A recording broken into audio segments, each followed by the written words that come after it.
metastasized geographically. They're not focused as much in a presence in Afghanistan. They're in North Africa. They're in the Sahel. They're throughout the Middle East. They're in Yemen. So I mean, there are other counterterrorism threats in other parts of the world. We're going to stay focused on them all. I get that we're focused on Afghanistan right now, but we're not taking our eye off the rest of the world either. John, something you just said is not consistent with what we were told last year. You're saying that you've always known there was a small number of al-Qaeda in Afghanistan. President Biden said, what interest do we have in Afghanistan at this point with al-Qaeda gone?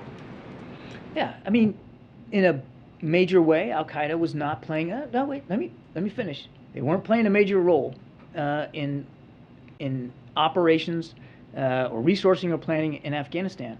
But Peter, I know specifically because I was at a different podium a year ago, and we talked about the fact that al-Qaeda had a presence in Afghanistan, but small and not incredibly powerful or potent. And I think, again, without getting into numbers, we would still assess that to be the case. So we know that the Taliban was harboring the world's most wanted terrorist.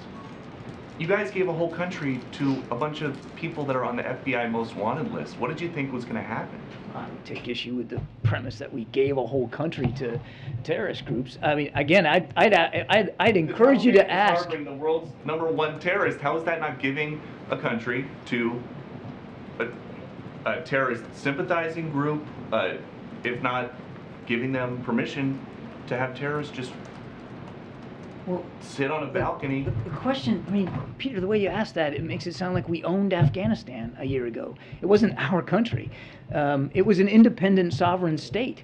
And the president made a bold decision to end a war that had been going on for 20 years because he believed then, and still believes now, that our national security interests are best met by meeting the threats of today, not the threats of 2001.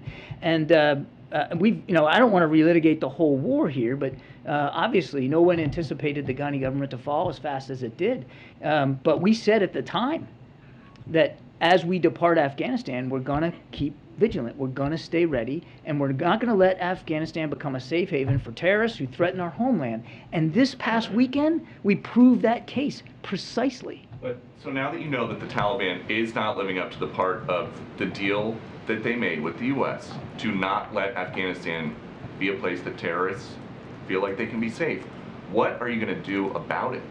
Well, that gets to Peter's question. I'm not going to telegraph decisions that haven't been